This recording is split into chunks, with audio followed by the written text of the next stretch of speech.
Over 1 million Gauls lie dead across the bloodied fields of modern-day France. Their children, hundreds of thousands of them, are chained together, marched naked through Roman streets, and sold like cattle in the slave markets of Rome. This isn't fiction. This is Julius Caesar's conquest of Gaul, and it's just the beginning of Rome's reign of terror that would span over 1,000 years. The Roman Empire wasn't built on noble ideals or democratic principles. It was constructed on a foundation of systematic genocide, mass enslavement, and psychological warfare so brutal that it would make modern war criminals blush. Today, we're diving deep into the darkest corners of Roman history, the war crimes that textbooks gloss over and Hollywood romanticizes. When we think of Rome, we imagine gladiators, marble columns, and Caesar's triumphant marches. But behind every golden eagle standard lay a trail of mutilated corpses and burned cities. The Romans didn't just conquer, they obliterated entire cultures with a methodical efficiency that would inspire future genocides. The psychological impact of Roman warfare wasn't accidental. It was a carefully crafted strategy of terror designed to break the human spirit before armies even met on the battlefield. Roman generals understood that the most effective weapon wasn't the gladius or the ballista, it was fear itself, implanted so deeply into the collective consciousness of their enemies that resistance became psychologically impossible. Consider the Roman practice of exemplum, making an example. When a city resisted Roman rule, the consequences weren't just military defeat. Every man, woman, and child would face systematic dehumanization. The Romans would separate families, forcing parents to watch their children sold into slavery, knowing they would never see them again. This wasn't collateral damage, this was the point. The Roman war machine operated on a simple principle: total psychological domination through absolute brutality. They understood that broken spirits were more valuable than broken bodies. A terrified population was a compliant population. But this is just scratching the surface of Rome's dark legacy. If you want to uncover the full scope of these ancient atrocities and understand how they shaped the brutal foundation of Western civilization, smash that subscribe button and ring the notification bell. Trust me, what's coming next will completely change how you view the glorious Roman Empire forever. Industrial-scale torture.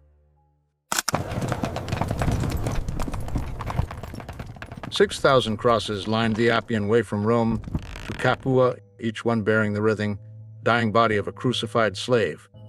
For weeks, travelers could hear the collective screams echoing for miles.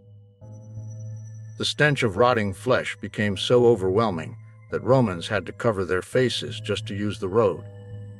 This was Crassus's response to Spartacus's rebellion, and it represented just one afternoon's work in Rome's crucifixion industry. The Romans didn't invent crucifixion, but they perfected it with the same methodical precision they applied to engineering aqueducts. What most people don't realize is that crucifixion wasn't just an execution method. It was a carefully designed torture system that could keep victims alive for days, while maximizing both physical agony and psychological terror. Roman executioners were trained specialists who understood human anatomy with surgical precision. They knew exactly where to drive the nails to avoid major arteries, ensuring the victim wouldn't die quickly from blood loss. The nails weren't driven through the palms. That's Hollywood fiction. They were hammered through the wrists, between the radius and ulna bones, and through the feet, creating wounds that would support the body's weight while causing maximum nerve damage. But the true horror of Roman crucifixion lay in its psychological dimensions. Victims were stripped naked, not just for humiliation, but to create a visceral spectacle of human degradation. Families were forced to watch their loved ones die slowly, often over the course of 3 to 4 days. The Romans understood that witnessing such prolonged suffering would shatter the psychological resistance of entire communities. The crucifixion process was industrialized. Roman soldiers could erect crosses and crucify victims with assembly line efficiency. During the siege of Jerusalem in 70 AD, Titus's legions were crucifying so many Jews that they ran out of wood for crosses and space to erect them. Josephus recorded that the Romans crucified 500 people per day during the height of the siege. The psychological warfare extended beyond the immediate victims. The Romans would leave crucified bodies on display until they completely decomposed, sometimes for months. This created a permanent landscape of terror, where the sight and smell of rotting human remains became normalized. Children grew up seeing crucified bodies as a regular part of their environment, conditioning entire generations to accept Roman authority through sustained trauma. The genocidal mathematics of Roman conquest. When Roman legions finished with the Celtic tribe of the Helvetii, exactly 238,000 people were dead or enslaved out of a total population of 368,000. How do we know these exact numbers?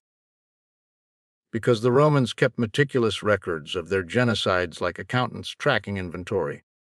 They didn't just destroy peoples, they quantified their destruction with bureaucratic precision. The Romans approached genocide with the same systematic efficiency they brought to building roads and aqueducts. What made Roman war crimes particularly terrifying wasn't just their scale, but their calculated, methodical nature. Roman commanders maintained detailed records of populations before and after conquest, treating human extermination as a logistics problem to be solved efficiently. Caesar's commentaries on the Gallic Wars read like a Holocaust manual disguised as military history. He casually mentions wiping out entire tribes as if discussing weather patterns. The Eburones, the Usipetes, the Tencteri, entire peoples that simply vanished from history under Roman efficiency. Modern estimates suggest that Gaul's population dropped from approximately 4 million to 2.5 million during Caesar's 8-year campaign. That's not conquest, that's demographic extinction. The Romans perfected what we might call cultural murder. They didn't just kill people. They systematically destroyed languages, religions, and entire ways of life. Roman policy dictated that conquered peoples must abandon their gods, their customs, their very identity. Those who refused faced extermination not just as individuals, but as cultures. The psychological impact of this systematic erasure created what modern psychologists would recognize as collective trauma. Entire populations developed what we now understand as cultural PTSD, a deep-seated terror that manifested in complete submission to Roman authority. The Romans understood that breaking a people's cultural identity was more effective than breaking their bodies. Consider the Roman treatment of Carthage in 146 BC. After defeating the city militarily, the Romans spent 17 days systematically demolishing every building, killing or enslaving the entire population of 450,000 people, and then salting the earth to ensure nothing would ever grow there again. This wasn't just military victory, this was the deliberate erasure of an entire civilization from existence. The Romans documented these genocides not out of shame or regret, but as achievements to be celebrated. Triumphal parades in Rome featured captured peoples, paraded through streets like exotic animals, before being strangled in the dungeons of the Mamertine prison. The psychological message was clear: resistance to Rome didn't just mean death, it meant complete obliteration from history itself. The death as entertainment. In a single day's game celebrating the opening of the Colosseum, 9,000 animals and over 2,000 human beings died for the entertainment of 50,000 cheering Romans. But here's what will haunt your nightmares. The arena had an elaborate drainage system, specifically designed to channel human blood away from the killing floor, efficiently enough that fresh sand could be spread for the next batch of executions without delay. The Colosseum wasn't just an arena. It was the beating heart of Rome's industrialized murder machine. What most people don't understand is that gladiatorial games weren't spontaneous entertainment. They were carefully orchestrated psychological operations, designed to normalize extreme violence and reinforce Roman power through systematic dehumanization.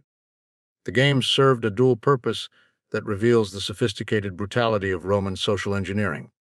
On the surface, they provided spectacle to pacify the masses, the infamous bread and circuses.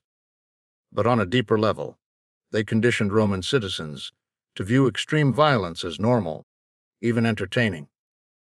By making murder into entertainment, the Romans created a society psychologically capable of perpetrating genocide without moral hesitation. The scale of killing was staggering. Modern archaeologists have found evidence that the Colosseum's underground chambers could hold over 400 gladiators and 700 animals simultaneously, creating a literal factory of death. The complex machinery beneath the arena floor could deliver condemned prisoners, wild animals, and elaborate stage sets to the killing floor with assembly line precision. But the true horror wasn't the individual deaths, it was the systematic dehumanization that made them possible. Romans classified gladiators, criminals, and prisoners of war as infames, literally without reputation or legal personhood. Once labeled infames, humans became legal objects that could be tortured, killed, or abused without any legal consequences. This legal dehumanization provided the psychological framework that made mass murder socially acceptable. The games also served as public executions designed to terrorize conquered populations. Romans would force captured enemies to fight wild animals or each other, while crowds of their former subjects watched from the stands. The psychological message was unmistakable. This is what happens to those who resist Rome. The economic scale of death was equally horrifying. Archaeological evidence suggests that major games could consume thousands of exotic animals imported from across the empire. Entire species were hunted to regional extinction to feed Rome's appetite for spectacular killing. The North African elephant, the Caspian tiger, the Syrian bear, all extinct largely due to their systematic slaughter in Roman arenas. Perhaps most disturbing was the Romans' psychological conditioning of children. Young Romans were brought to the games as part of their education, learning to associate extreme violence with celebration and civic pride. This created generations of citizens psychologically prepared to participate in or accept genocide as a normal function of government. The legacy of blood. The word decimation, casually used today to mean severe destruction, comes from the Roman practice of executing every 10th soldier in a cowardly legion. But decimation wasn't random killing. Roman officers would force the remaining 9 soldiers to personally beat their 10th comrade to death with clubs and stones. The psychological trauma of being forced to murder your own brothers in arms created soldiers who were capable of any atrocity without hesitation. Roman war crimes established systematic dehumanization that influenced future empires. They pioneered industrial-scale genocide with bureaucratic efficiency, legal frameworks, and psychological conditioning techniques studied by later civilizations. Legal concepts like enemy of all mankind provided frameworks for declaring entire populations outside protection, influencing colonial genocide, slavery justifications, and ethnic cleansing campaigns. Romans created legal architecture for crimes against humanity centuries before the term existed. Roman psychological techniques became templates for future atrocities. The normalization of extreme violence through entertainment, systematic dehumanization of populations, and terror as administrative policy became standard imperial tools echoing through history. Roman expansion tactics influenced European colonialism. Total cultural destruction, population replacement, and systematic resource extraction provided blueprints for colonial genocide in the Americas, Africa, and Asia. Spanish conquistadors adapted Roman techniques perfected over centuries. Roman propaganda portrayed victims as subhuman barbarians threatening civilization, a narrative framework justifying colonial genocide and modern ethnic cleansing that became embedded in Western cultural consciousness. The next time you see a movie glorifying Roman legions, or hear someone praise Roman civilization, remember the 1 million Celtic children sold into slavery, the 6,000 crucified slaves lining Roman roads, and the systematic erasure of entire peoples whose only crime was existing in the path of Roman expansion. The Roman Empire wasn't the foundation of Western civilization. It was the original blueprint for systematic dehumanization that continues to haunt us today.